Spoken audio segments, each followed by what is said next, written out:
Praise lord అందరికీ.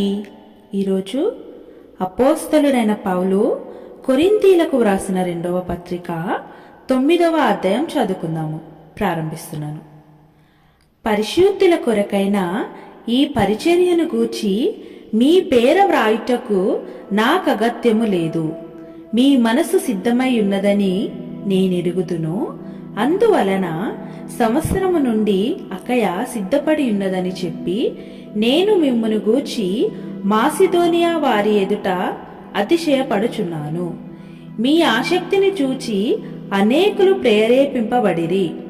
అయితే మిమ్మును గూర్చిన మా అతిశయము ఈ విషయములో వ్యర్థము కాకుండునట్లు నేను చెప్పిన ప్రకారము మీరు సిద్ధముగా ఉండుటకై ఈ సహోదరులను పంపితిని. మీరు సిద్ధపడని ఎడల ఒకవేళ మాసిదోనియా వారెవరైనను నాతో కూడా వచ్చి మీరు సిద్ధముగా ఉండకపోవుట చూచినేడల ఈ నమ్మిక కలిగి ఉన్నందుకు మేము సిగ్గుపరచబడుదుము. మీరును సిగ్గుపరచబడుదురని ఇక చెప్పనేలా?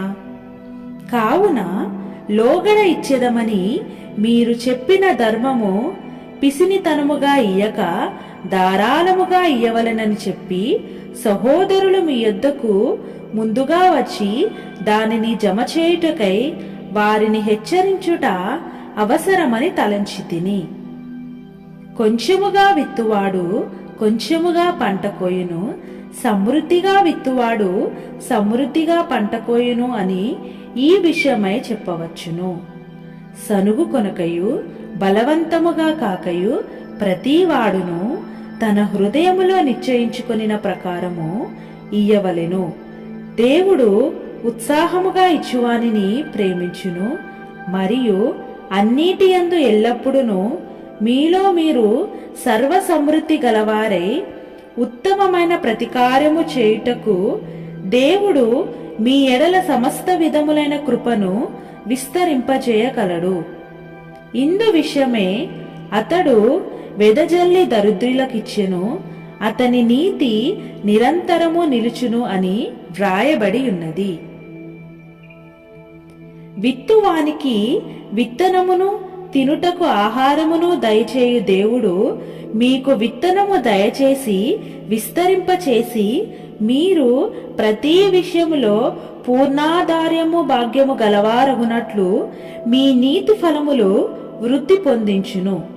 ఇట్టి ఔదార్యము వలన మా ద్వారా దేవునికి కృతజ్ఞతాస్తుతులు చెల్లింపబడును.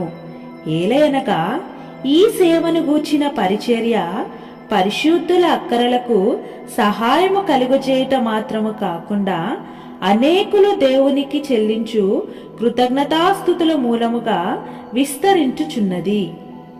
ఎలాగనగా క్రీస్తు సువార్తను అంగీకరింతుమని ఒప్పుకొనుటయందు మీరు విధేయులైనందు చేతను వారి విషయమును అందరి విషయమును ఇంత ఔదార్యముగా ధర్మము చేసినందుచేతను ఈ పరిచర్య మూలముగా మీ యోగ్యత కనబడినందున వారు దేవుణ్ణి మహిమపరచుచున్నారు.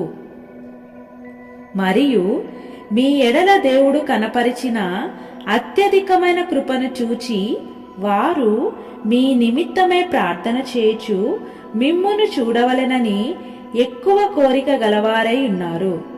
చెప్పసఖ్యము కాని ఆయన వరమును గూర్చి దేవునికి స్తోత్రము. ఆమేన్. ప్రభువైన యేసుక్రీస్తు వారు ఈ వాక్యమును దీవించునుగాక.